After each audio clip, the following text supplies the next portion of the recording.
Alors, bon samedi matin tout le monde, bienvenue à ces conférences Zoom avec Mathieu Martel en direct de Montréal. Nous sommes le 8 août 2026, le 8 du 8. Et oh, ça fait 3 fois 8 en plus. Wow, 8 du 8 2026, non? Avec le 26. J'espère que vous allez bien. Petite conférence aujourd'hui qui portera sur la procrastination.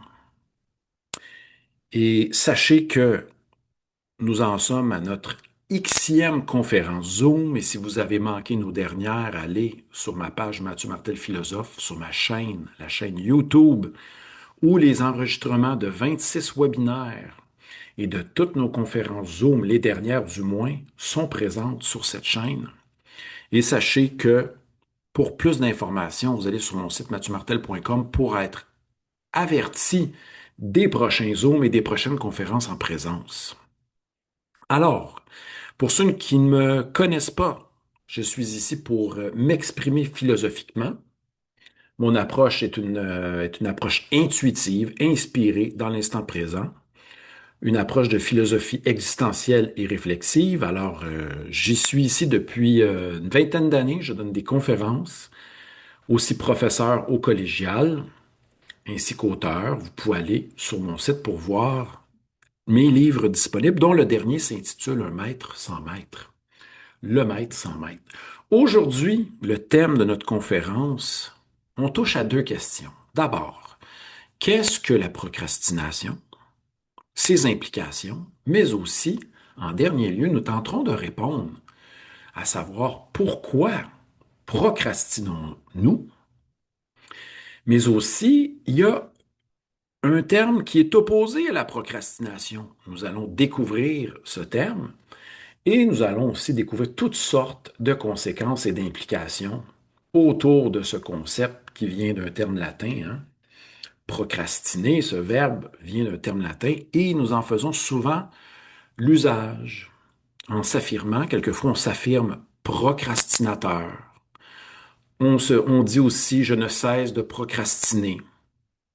Hein. Je suis un adepte de la procrastination, mais est-ce un mal? Procrastiner. Est-ce un problème? Pour certains, ça semble être un problème. Certains individus n'aiment pas être vus, n'aiment pas se voir comme étant des praticiens de la procrastination. Mais qu'est-ce que cela implique? Nous allons bien sûr approfondir ce terme d'usage à travers deux questions. Qu'est-ce que la procrastination et pourquoi procrastiner aujourd'hui? Il y aura une période de questions, bien sûr, à la fin pour nos auditeurs en direct. Et sinon, vous allez recevoir cette vidéo avec une invitation pour notre prochaine rencontre qui aura lieu le 5 septembre et qui s'intitulera, dis-je, Qu'est-ce que philosopher? Ça fera un bon début d'année après avoir entamé mon début d'année scolaire, je crois la 18e, en ce 24 août. Alors, ce terme procrastiner hein, peut remonter, mais est d'usage même chez cet orateur qui s'appelle Cicéron, qui est né à 106 avant notre ère et décédé 43 avant notre ère. Ça vient du latin, bon, procrastinare, bon, avec un préfixe qui est le suivant, pro, hein, qui veut dire vers l'avant, ainsi que crasse, qui réfère à demain. Hein. Donc, c'est quoi procrastiner, en fin de compte? C'est remettre à plus tard. Remettre à demain. Mais ça sous-entend quelque chose qui doit être fait ou qui devrait être accompli. Donc, la procrastination, c'est lorsqu'on remet à plus tard quelque chose qui était à l'agenda, qui est à l'agenda, quelque chose qui est sûrement important d'accomplir. C'est lié au terme, c'est lié à l'obligation, une forme d'obligation et un devoir, même si c'est nous qui nous imposons ces devoirs. Hein. Si on est kantien, si on est adepte de la morale kantienne, puisque nous sommes des sujets autonomes, et rationnel, nous sommes capables, en réfléchissant, de poser les, les maximes de notre action et d'obéir à ces maximes de notre action. Pensons par exemple euh, à la maxime qui pourrait être la suivante. Il faut être ponctuel, il faut dire la vérité, il faut donner de son 100% ou de faire de son mieux. Ça pourrait être nos maximes que nous tenterions d'universaliser si nous étions kantiens. Alors, la procrastination apparaît dans un contexte simplement si nous avons des devoirs à accomplir, qu'ils soient envers des institutions, envers notre prochain ou envers nous-mêmes ou envers notre patron, patronne, etc., inscrit dans un cadre qu'on pourrait dire hiérarchique. Hein? Donc, et la procrastination aussi implique un rapport avec le temps. Nous avons de la difficulté, si nous procrastinons, nous avons de la difficulté à accomplir une tâche qui devrait être faite, une tâche qui doit être accomplie. Nous avons de la difficulté à le faire dans le ici et le maintenant. Nous nous disons, ah, pourquoi pas demain? Pourquoi pas plus tard?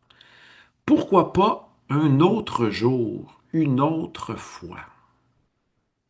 Souvent, nous disons, ben, c'est parce que je n'ai pas d'inspiration pour cette chose, parce que cette chose à accomplir me déprime, je n'ai pas d'énergie, je n'ai pas le goût, je ne suis pas inspiré, mais il faudrait que ça soit fait. Hein, ça peut nous arriver pour des tâches quotidiennes, comme faire un ménage de son appartement.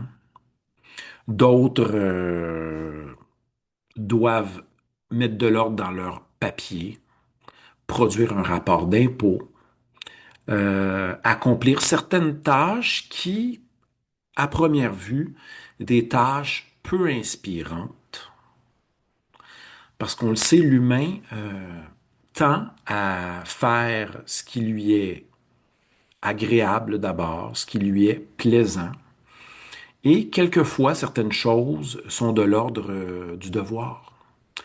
Et c'est très difficile de passer du mode du devoir, de l'obligation, au mode de l'être, au mode de l'action. Voilà. Donc, lorsqu'on procrastine, et ça nous poursuivra jusqu'au 16e siècle, au niveau de l'étymologie, on parle de retarder, remettre à plus tard, reporter quelque chose, ajourner. Mais il y a peut-être quelque chose d'intéressant là-dedans. C'est qu'on se dit que nous ne sommes pas prêts. On se dit aussi peut-être que ce n'est pas le bon moment pour accomplir cette tâche. Donc, si nous n'avons pas le goût de le faire aujourd'hui, nous pouvons, hein, nous avons quand même cette possibilité de dire, ah ben ça sera dimanche, ça sera mercredi prochain, ça sera plus tard, ça ne sera pas maintenant. Nous sommes confrontés à ça et nous avons cette possibilité-là de reporter, de mettre ça plus tard à l'agenda, ce qui est quand même intéressant. Ça nous laisse quand même un espace de liberté, cette procrastination. Ça n'a pas toujours été vu comme un problème lié à l'action. Je vais vous en parler dans quelques instants, en citant bon, des auteurs latins, etc. Donc, ça peut être vu d'une part comme un problème lié à l'action. J'ai de la difficulté à me mettre en branle, à passer à l'action, à agir. Je sais que je dois faire un retour à l'entraînement. Je sais que il serait mieux pour moi que je m'alimente mieux.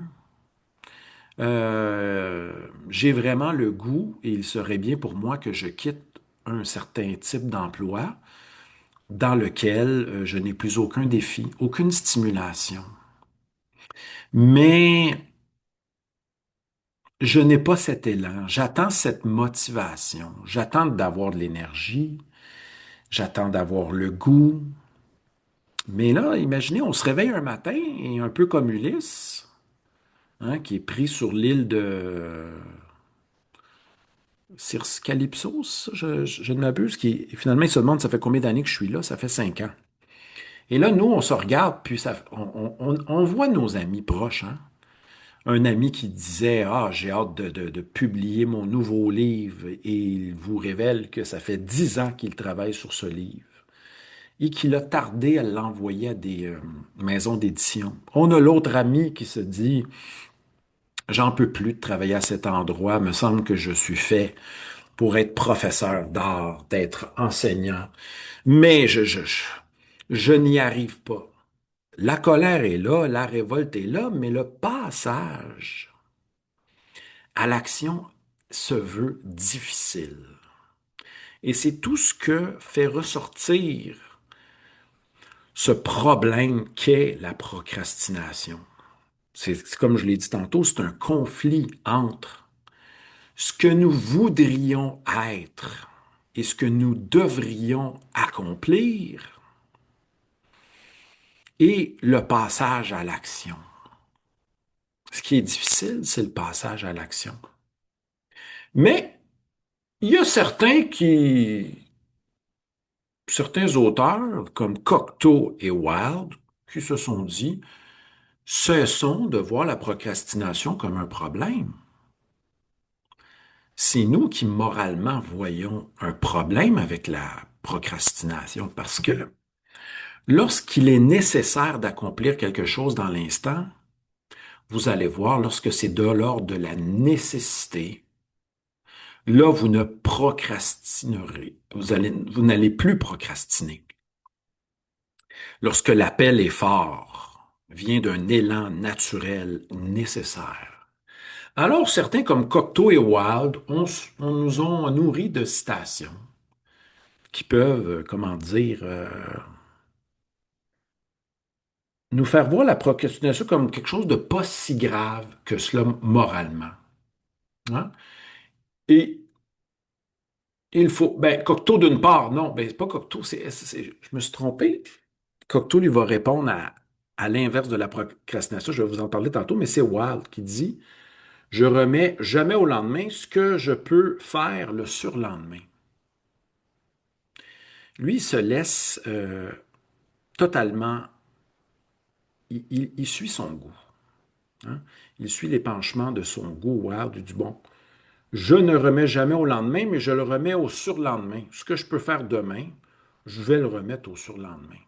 Bref, on pourrait dire à quoi bon faire aujourd'hui ce qu'on peut remettre à demain. On a encore cette voie de possibilité, car on est face à un horizon de possibilités lorsqu'on est en vie. Mais d'autres qui sont plus dans l'urgence vont dire, ouais, mais là, si tu ne le fais pas aujourd'hui, il se peut que demain, tu ne sois plus en vie pour le faire. C'est tout ce défi-là qui est lié à notre manière de vivre. Comment vivons-nous notre vie? Est-ce que nous vivons notre vie comme si c'était la première fois? Et là, on serait partisan de l'approche de Pierre Hadot. On s'émerveille comme si c'était la première fois, comme un enfant qui voit une fleur pour la première fois. Ou nous sommes partisans, d'autre part, de l'urgence. Certains nous disent, nous ne savons pas si nous allons être vivants dans les prochains jours, dans les prochains mois, etc. Donc, il faut saisir l'instant et agir tout de suite. Cesser d'ajourner. Cesser de procrastiner. J'ai tellement de gens qui m'ont dit, écoutez, j'ai des gens qui m'ont déclaré, si j'avais à renaître et si dans une autre vie, je commencerais à m'entraîner. Alors, c'est comme si le maintenant n'était plus possible pour eux. Le fameux ici maintenant. L'option du ici maintenant. D'autres m'ont dit, aimer, c'est fini. Je suis trop vieux. Là, il y a une forme de démission face à l'amour. Alors, Et pour d'autres, d'autres vont dire, bon, ben, je n'y arrive pas, donc je vais repousser à plus tard. Je vais m'occuper de ça plus tard. Mais est-ce que ça va nous tenter plus tard? C'est ça la question. Et est-ce qu'il faut toujours, on se pose la question, est-ce qu'il faut toujours faire les choses parce que cela nous tente, parce que cela nous plaît, ou il faut aussi répondre à certaines obligations qui peuvent être désobligeantes, moins inspirantes, moins prenantes, moins passionnantes? C'est la grande question. Alors, Davidson voit la procrastination de son point de vue comme un comportement irrationnel. Nous savons ce qui doit être fait.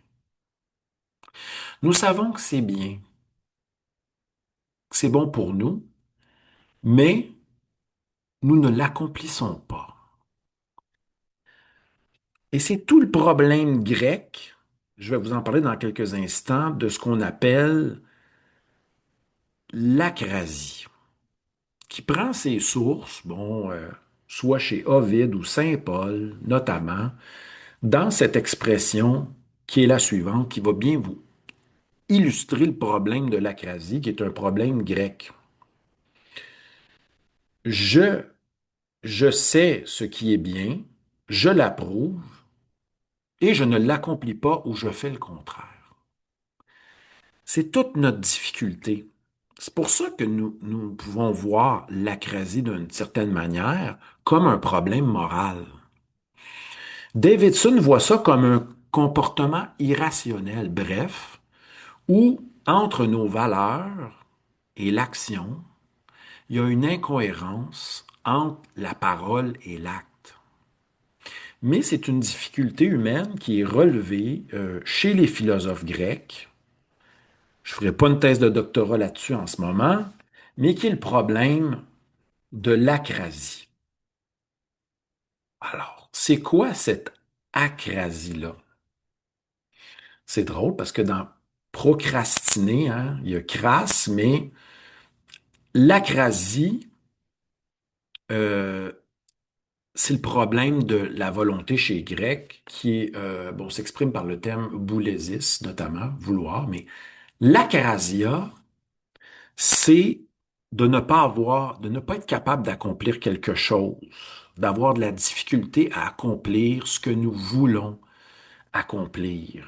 C'est comme si notre volonté, elle était faible. Deuxième élément, l'acrasie, c'est aussi agir contre son meilleur jugement. Nous savons ce qui est bon pour nous, nous avons fait le pour et le contre, nous avons évalué, mais agir suite à une délibération rationnelle et agir d'une manière conséquente et rationnelle nous est difficile et quelquefois ça s'appelle agir contre soi-même, hein. Lorsque, par exemple, on fait une dépense, on sait que cet argent-là devrait servir à payer un compte et nous nous offrons un instrument de musique à la place. C'est d'aller contre notre meilleur jugement. Nous vivons tous ça. Et troisièmement, le problème de l'acrasie, et là, je vous dirai pas dans quel dialogue, je pense que c'est traité chez Xénophon, Platon, etc. Troisième point de l'acrasie, c'est ce fameux manque de motivation. Alors, et tout ça, ça touche la notion de procrastination. C'est un grand problème, hein? Quelquefois, on se dit, mais je suis pas motivé, j'y arrive pas, j'ai pas le goût, je n'ai pas l'élan, j'aurais beau me forcer à suivre ce cours de chimie, à suivre ce cours de mathématiques, mais je n'y trouve pas. On peut ne pas y voir d'utilité, de plaisir, ou à la fois on peut se dire, mais je ne semble pas avoir les capacités, cela ne rejoint pas mon naturel au niveau des capacités. On peut être face à ça. Bon, j'y vais en boucle, je reviens à, à la procrastination, qui est un problème aussi, bon, Donc, je parlais de Davidson qui dit que c'est un comportement irrationnel. Comment remédier à ça? On va tenter de trouver des solutions tantôt. Comment déjouer cette difficulté, cette propension à tout le temps remettre à plus tard? Hein, on a vécu ça avec des amis. Ah, plus tard, rappelle-moi plus tard, pas cette semaine, pas aujourd'hui. On vit ça en relation, on vit ça même avec soi-même.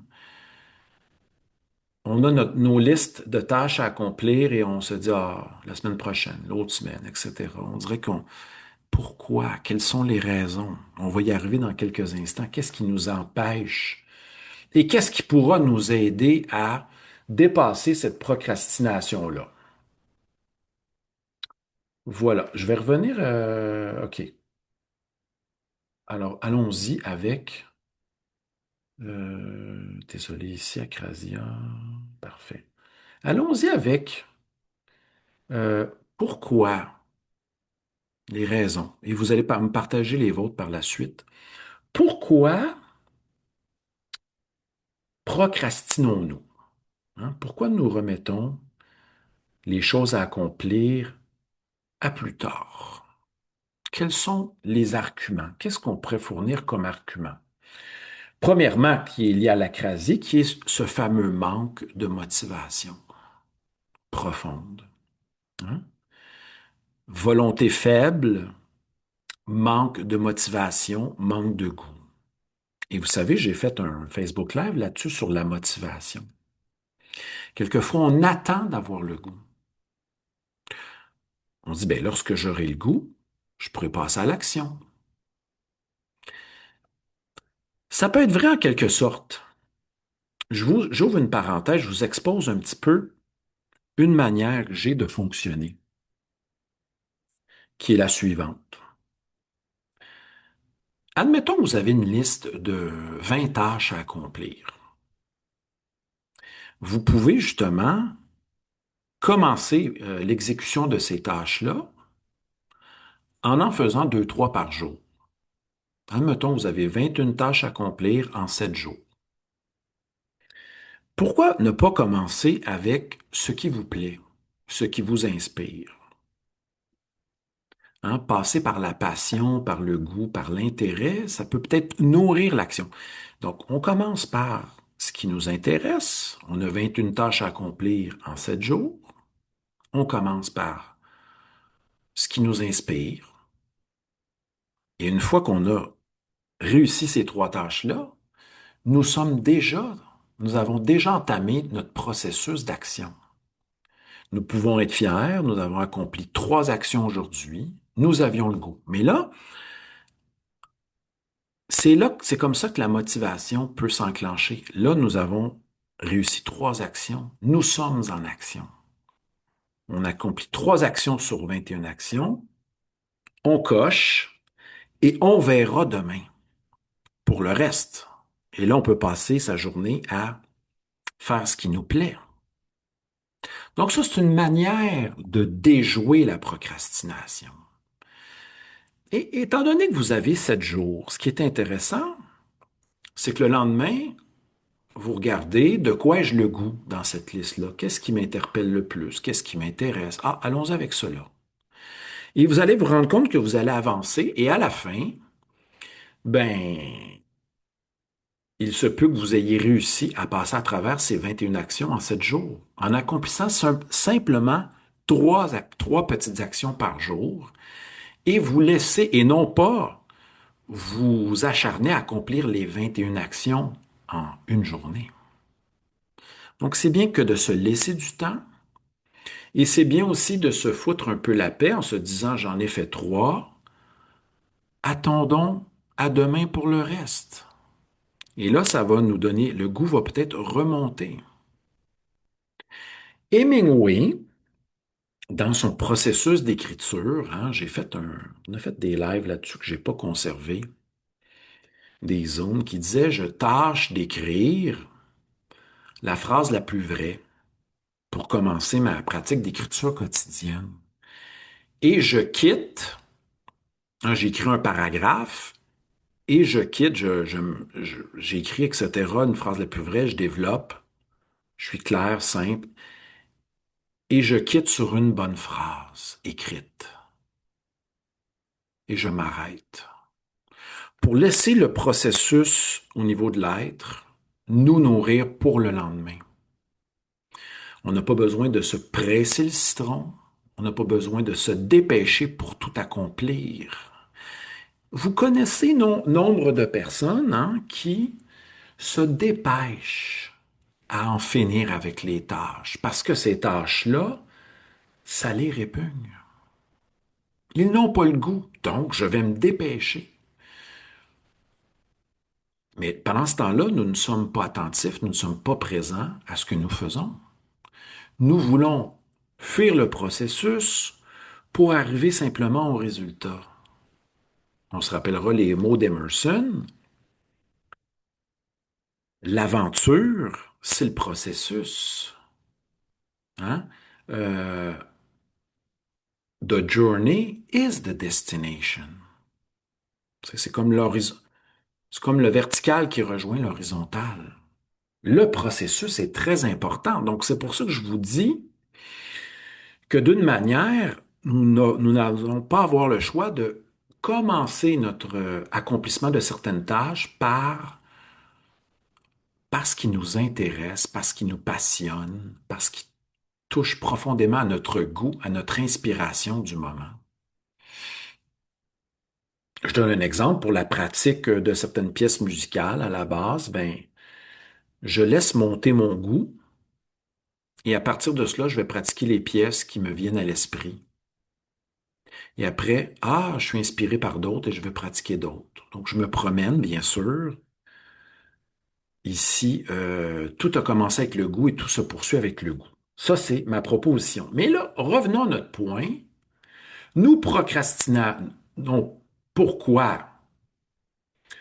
Parce que nous manquons de motivation. Nous avons aussi peur d'échouer. Ça, c'est les grandes raisons qui sont fournies que je vous rapporte là. Ben oui, j'ai peur de commencer parce que j'ai peur d'échouer, j'ai peur des résultats, j'ai peur que ça ne soit pas parfait.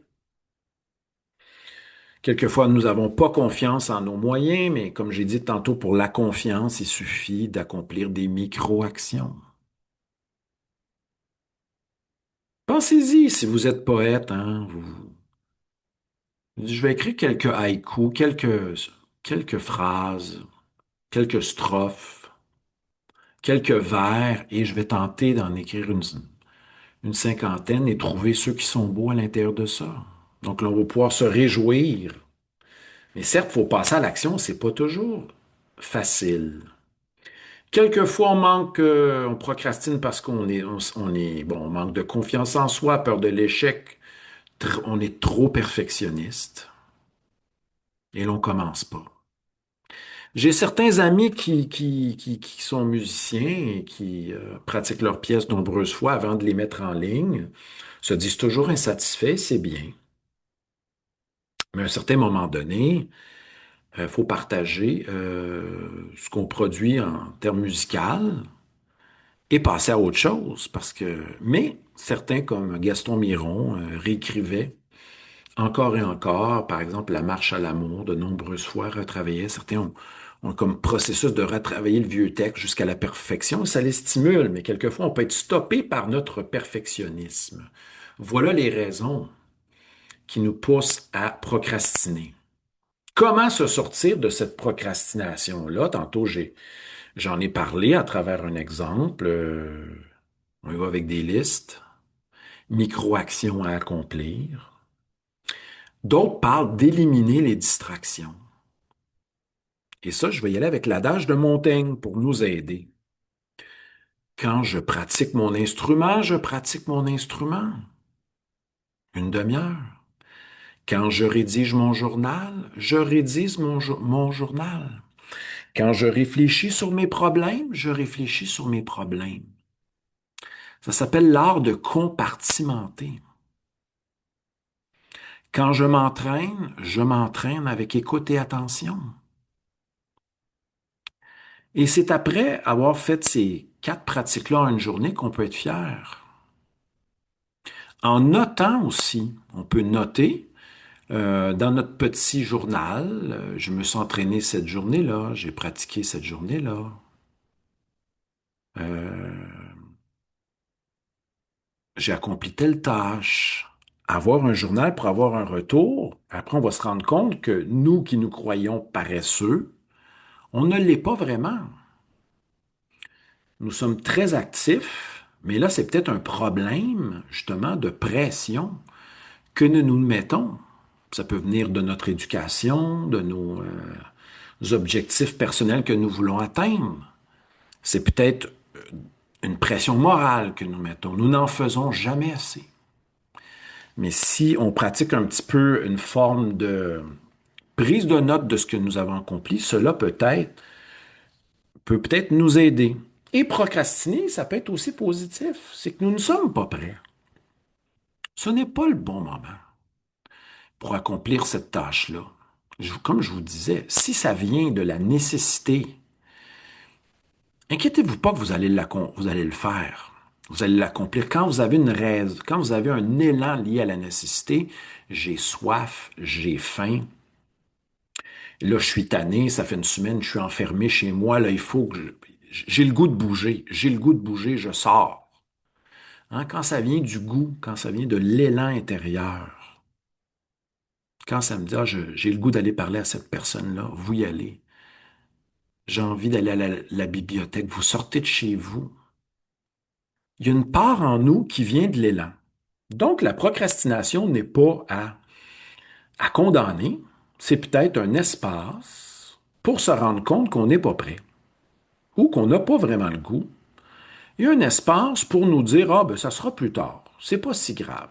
Est-ce que c'est vraiment grave que ce soit pas accompli? Est-ce que c'est nécessaire que ça soit accompli en ce moment?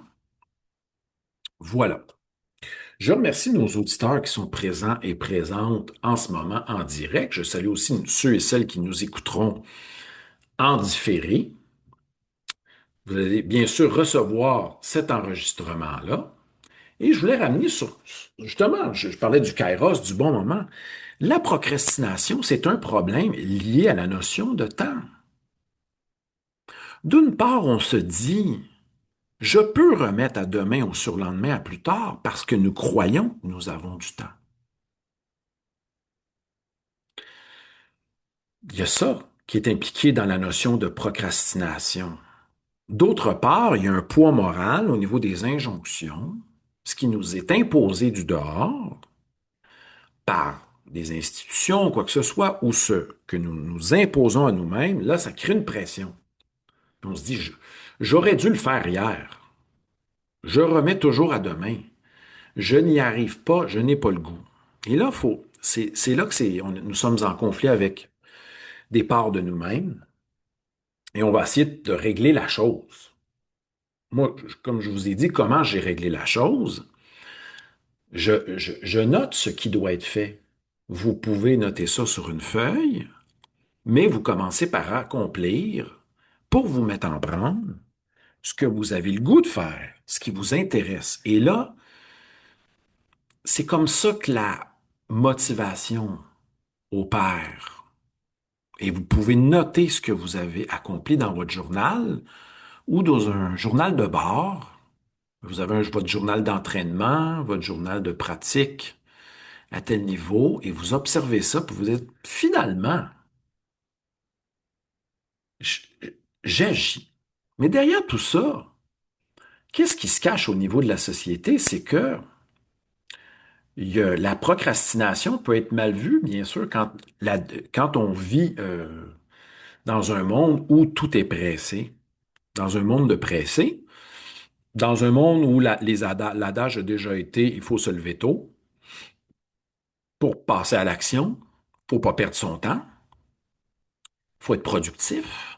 C'est sûr que ça qui rentre en conflit aussi. Alors, comme je disais, c'est pour ceux qui veulent se sortir d'une forme de léthargie, les micro-actions, faire une liste, ça peut être très bien et éliminer les distractions, mais moi, je me suis dit, au lieu de parler en termes négatifs d'éliminer les distractions, allons-y à la montagne. Lorsque je danse, Je m'adonne avec passion, amour et conscience à la danse. Lorsque je fais le ménage, c'est la même chose. Et allez-y avec allez-y avec un 20 minutes, un 30 minutes. Et c'est là que l'énergie va réapparaître. Puis certes, c'est bien sûr que, euh, voilà pour la notion de concentration, je nous ramène à Montaigne. Vos problèmes, au lieu de les ruminer 3 heures par jour ou 10 fois durant votre journée, donnez-vous un 30 minutes. Je réfléchis à mes problèmes 30 minutes et je passe à autre chose. Ce qui va nous ramener à un adage que j'endosse, qui est un peu de tout à chaque jour. Un peu de tout. Mais imaginez si vous faites un peu de tout à chaque jour pendant 365 jours, plus jamais vous allez vous traiter de paresseux, de procrastinateur. Derrière la procrastination du fait de remettre toujours à plus tard, dans certaines sphères de notre vie, c'est comme si nous manquions de courage pour embrasser ce qui peut nous paraître, bon, démotivant, peu inspirant à première vue. Mais on peut déjouer, on peut se déjouer. Comme je disais tantôt, si nous commençons par accomplir ce que nous aimons dans ces 21 tâches, nous allons être fiers d'avoir accompli 3 tâches et après nous allons avoir cette énergie-là qui va nous accompagner. L'action nourrit l'action. J'y vais d'un adage que j'ai vérifié, là, un adage vérifié.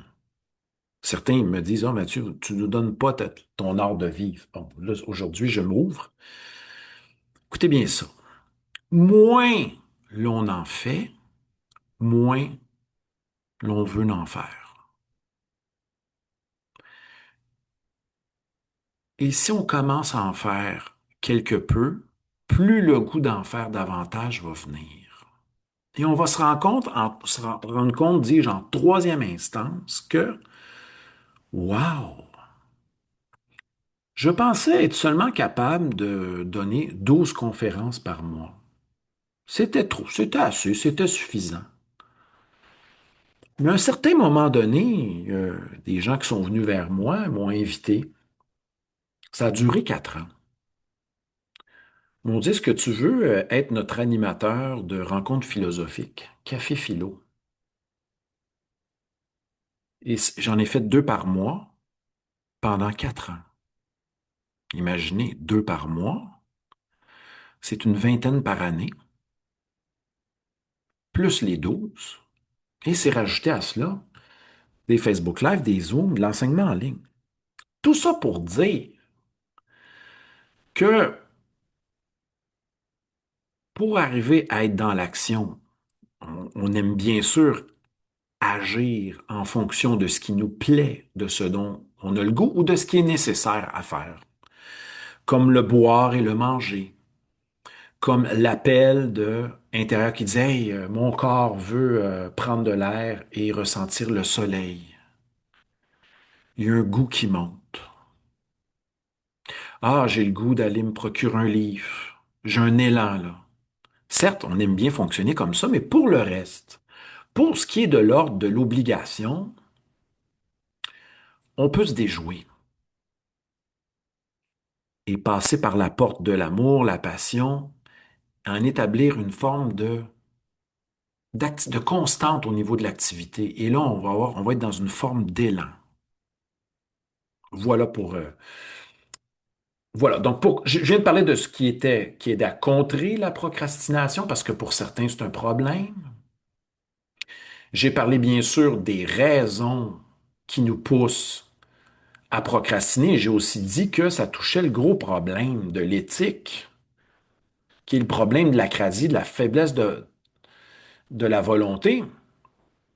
Hein, parce que nous savons ce qui est supposé, c'est la difficulté de passer entre ce qui est bien en théorie Et le passage entre le bien théorique et la pratique, c'est le problème du Ménon de Platon, qui est un dialogue sur. Je vous invite à lire le Ménon de Platon, qui se demande, ben, qu'est-ce que la vertu? Comment elle s'acquiert-elle?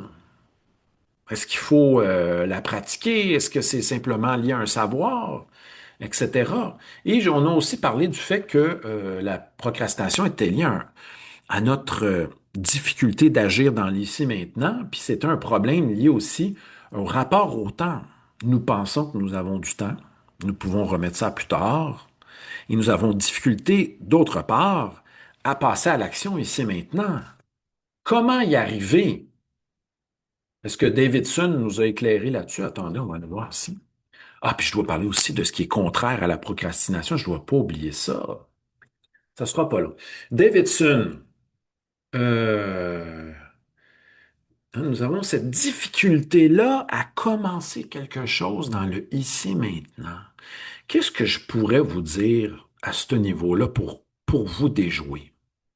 Certes, si nous pensons trop avant d'agir, ça peut être un problème. Si nous pensons peu, ça peut être aussi un problème parce que là, on est dans l'impulsion. Mais admettons que par intuition, une idée vous vient en tête. Ah, j'ai le goût d'aller m'acheter un livre sur tel thème. Sortez de chez vous. Ah, je me cuisinerais bien une salade grecque ce soir. Sortez de chez vous, allez tout de suite acheter. Allez, des fois, ça va venir comme ça. Ah, je laverais bien ma salle de bain. Allez-y. Ça va venir par intuition, ça va venir cogner à votre porte de l'intérieur, hein. Cette intuition qui, par définition, c'est une idée qui surgit de manière immédiate et spontanée, que nous saisissons. Et cela peut nous inspirer à passer à l'action. Trop penser nous empêche d'agir. Penser pas assez nous pousse à faire des actions impulsives. Donc, il y a toujours on recherche en quelque sorte le bon moment qui va nous motiver, saisir le kairos. Hein, je vous invite à aller voir ce beau film de Jennifer Allen, Kairos. Et j'en parle aussi dans mon livre La puissance de l'instant, de cette notion de kairos, ainsi que dans Va boire du thé. Quand on reporte à demain, on, on est face à... Écoutez, j'ai oublié de parler de ça. On est face à un certain problème. On pense que nous allons être capables de faire la chose. Les élèves font souvent ça, procrastiner. Ah, vendredi prochain, je vais faire ça. Ah, samedi, je suis capable, hein. On se sous-estime. Quelquefois, on se dit, ah, j'ai le temps, je suis capable, je peux le remettre à plus tard. On fuit la mise en action ici maintenant. J'ai le temps, il n'y a pas de problème. On se surestime, puis on pense que finalement, c'est qu'on n'a pas le goût, c'est qu'on a peur d'entamer la chose, puis qu'on attend aussi, paradoxalement, on attend le kairos. Mais si on fonde notre art de vivre sur cette pratique dont je vous ai parlé tantôt, de commencer par ce qu'on a le goût, ce qui nous plaît, ce qui nous inspire, ce qui nous passionne, mais qu'on, par surcroît, on accomplit ce qui doit être fait, ce qui est important, ce qui est sur notre liste, ben, on va être capable de passer à travers et de développer cet art de vivre-là. Je vais terminer sur quoi? On va y aller après avec une paire de questions. Oui, le contraire de la procrastination. Écoutez, j'ai découvert ça dans mes recherches. C'est la précrastination. Oui, et c'est drôle, hein? Ça, c'est le contraire de la journée, c'est de, OK, on fait ça tout de suite, on s'en débarrasse tout de suite. Faut pas que ça, je le fais tout de suite, promptement, immédiatement. Et là, on peut être pris dans, on peut justement, on saute sur l'occasion. Je règle ça tout de suite. Là, on est pris dans un autre défi. Donc, j'ai découvert que À l'opposé de la procrastination, il y avait des individus qui, eux, c'est je règle tout de suite. Je planche, je table, je réalise. Dès que je vois qu'il y a un problème, je passe à l'action. Et là, ça nous empêche, ça nous éloigne un petit peu de cette oisiveté-là, hein, qui est liée à la procrastination. C'est pas juste un problème, ça nous permet d'être oisif et qui dit oisiveté dit créativité. Et on terminera avec cette phrase de Wilde qui pourrait nous ouvrir vers un autre sujet, hein. Je remets jamais au lendemain ce que je peux faire au surlendemain. Avons-nous peur d'être oisifs, de s'ennuyer, de ne rien faire, d'être sans but dans l'instant présent? Qu'est-ce qu'on pourrait découvrir, justement, en laissant faire toute forme d'obligation, de contrainte, juste pour un instant, se détacher de tout cela? Donc peut-être qu'à travers la procrastination, il y a une porte qui s'ouvre. Sur ce, je vous remercie d'être présent, d'avoir été présent à cette conférence Zoom. Sachez que nous allons avoir une prochaine conférence le 5 septembre, inspirée du livre d'Alain Badiou, Éloge de la philosophie. Nous allons nous poser la question suivante le 5 septembre dans cette conférence Zoom gratuite. Nous allons poser la question suivante. Qu'est-ce que philosopher? Et pour ceux qui veulent nous voir en présence à Montréal, mettez ça à l'agenda. Ce sera le 25 septembre prochain au Centre des musiciens du monde. Nous allons poser la question suivante, qui est une réflexion sur le sens de la vie et de la mort. Vous pouvez aller sur mon site mathieumartel.com pour plus d'infos. Merci à tous et à toutes d'avoir été présents et présentes. À bientôt.